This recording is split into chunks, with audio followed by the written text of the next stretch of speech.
4 বছর পর দেশে ফিরে বউয়ের মুখে ভাইয়া ডাক্তার শুনে মেজাজটা খারাপ হয়ে গেল। তবু নিজেকে সংযত করে বললাম, আমি তোমার ভাই হব কেন? কে বলেছে আমি তোমার ভাই? আপনার আব্বু আম্মুই তো আমাকে তাদেরকে আব্বু আম্মু বলে ডাকতে বললো। তাহলে তো আপনি ভাইয়াই হন। আরে আমি তোমার ভাইয়া হতে যাব কোন দুঃখে? আমি তোমার স্বামী, বর। ওকে এখন থেকে বর বলে ডাকবো। নাম ধরে ডাকবে, নাম নাম। আমার নামটা জানো তো? হ্যাঁ জানি তো। কি বলো তো? হারামজাদা। কি? কে বলেছে এটা? আপনার আম্মু। কথাটা শুনে আমি আম্মু বলে চিৎকার করে উঠলাম। আম্মু ছুটে এলেন। কি হয়েছে? আমার নাম হারামজাদা? এমা, তা হবে কেন? তুমি নাকি বলেছ আমার নাম হারামজাদা? সেই দিন তুমি বললে না, হারামজাদা ছেলেটা আমার কোনো কথা শুনে না, শান্তি দেয় না। আরে ওটা তো আমি এমনিই বলেছি, ওর নাম হৃদয়। হৃদয় বলে ডাকবে আমাকে, ওকে? আচ্ছা। আমি আর কথা না বাড়িয়ে ফ্রেশ হয়ে দুপুরের খাওয়া দাওয়া করে বেরিয়ে পড়লাম আমাদের সেই চিরচেনা শহরটা ঘুরতে। সারা বিকেল ঘোরাঘুরি করলাম, বন্ধুদের সাথে দেখা করলাম। অনেকদিন পর তাদের সাথে দেখা করে বেশ ভালোই লাগলো। এক একটা দেখছি মোটা হয়ে গেছে। তাদের সাথে আড্ডা দিয়ে সন্ধ্যা বাসায় ফিরলাম। রাতে ডিনার শেষ করে রুমের দরজায় এসে দেখি নীলিমা খাটের মাঝখানে বসে আছে। আমাকে রুমে ঢুকতে দেখে, কি করছেন? একটা মেয়ের রুমে ছেলে মানুষ হয়ে এত রাতে ঢুকছেন? বেরিয়ে যান এক্ষুনি। কি? আপনার একটা মেয়ের রুমে ঢুকতে লজ্জা করে না? আজব, আমি তো বর। তো তাই বলে আপনি আমার রুমে আসবেন? তো কোথায় যাব সেটা আমি কি করে বলবো? আম্মু।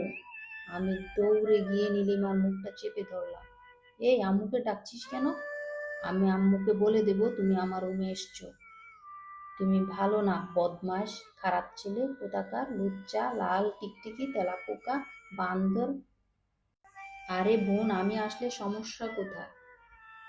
আম্মু বলেছে কোনো ছেলের সাথে কথা না বলতে, ইউনিভার্সিটি গিয়ে সবার থেকে দূরে দূরে থাকতে। আর তুমি ডিরেক্ট আমার রুমে চলে এসছো। এতক্ষণে ব্যাপারটা আমি বুঝতে পারলাম। মনে হয় স্মৃতিশক্তি নষ্ট হওয়ার কারণে ভুলে গেছে স্বামী স্ত্রী কাকে বলে। কি প্যারা! এখন কি আমি বউয়ের সাথে থাকতেও পারবো না? হঠাৎ একটা আইডিয়া মাথায় আসলো। আচ্ছা, আমার আব্বু আম্মু স্বামী স্ত্রী, তাই না? তো তারা তো একসাথে থাকে। এখন কি বুঝতে পারছিস স্বামী স্ত্রী একসাথে থাকতে হয়? ও আচ্ছা। যাক, শেষ পর্যন্ত বুঝতে পেরেছে। আমি তো ভাবলাম আজকে আমাকে ঘরের বাইরে রাখবে। একটা মুচকি হাসি দিয়ে ঘরের ভেতরে ঢুকলাম। আমি বাথরুম থেকে ফ্রেশ হয়ে সে খাটে শুয়ে পড়লাম। মনে মনে ভাবছিলাম খাটে শুয়ে নিয়ে আবার কি না কি হয়, কিন্তু দেখলাম কিছু না, বলে আমার পাশে এসে শুয়ে পড়ল। যাক, মনে হয় সবকিছু স্বাভাবিক করতে তেমন কষ্ট হবে না। আমি একটু নীলিমার দিকে এগিয়ে আসতেই, আমার হাত নীলিমার হাতের সাথে একটু স্পর্শ লাগতেই নীলিমা সোজা এক ধাক্কা মেরে আমাকে খাটের নিচে ফেলে দিল। এবার মনে হলো মাজাটা ভেঙেই গেল। আমি খাট থেকে উঠে দেখি নীলিমা খাটের মাঝখানে বসে আছে। মনে হচ্ছে একটা আছাড় মারে। ওই আমায় ধাক্কা মেরে ফেলে দিল কেন? তুমি আমার হাতে হাত দিলে কেন? তুমি একটা লুচ্চা ছেলে, যাও সোফায় যাও। আরে আমি কি ইচ্ছে করে হাত দিয়েছি? আর তুমি তো আমার বউ, তোমার গায়ে হাত দিব না? কার গায়ে হাত দিব?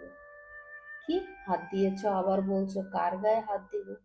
আরে বউয়ের গায়ে হাত দিলে কি এমন হবে? আল্লাহ বাঁচাও আমায়। বউ বলে কি তার গায়ে হাত দেয়া লাগবে নাকি?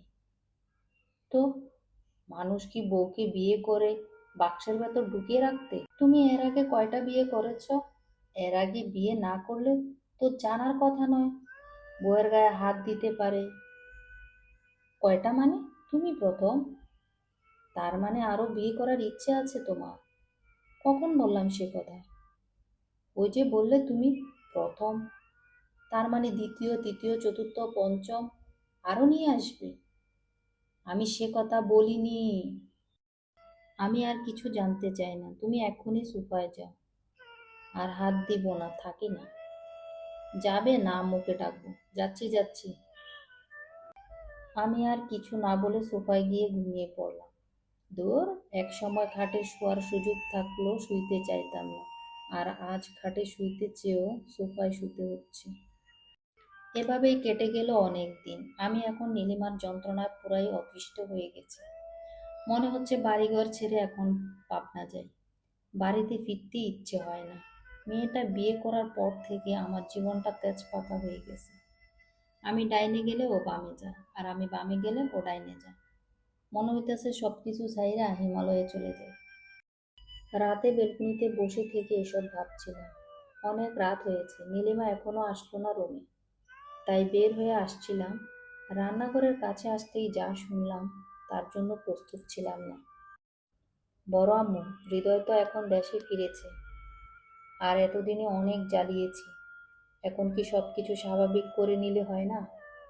অনেক দিনই তো স্মৃতিশক্তি হারানোর অ্যাক্টিং করলাম। আমি এসব শুনে পুরোই হতভম্ব হয়ে গেলাম। তার মানে সবই অভিনয়? বাহ, আমার মাও এর মাথা। যাকে বলে ঘরের শত্রু বিভীষণ। আমি রাগে গসতে গসতে রুমে গেলাম।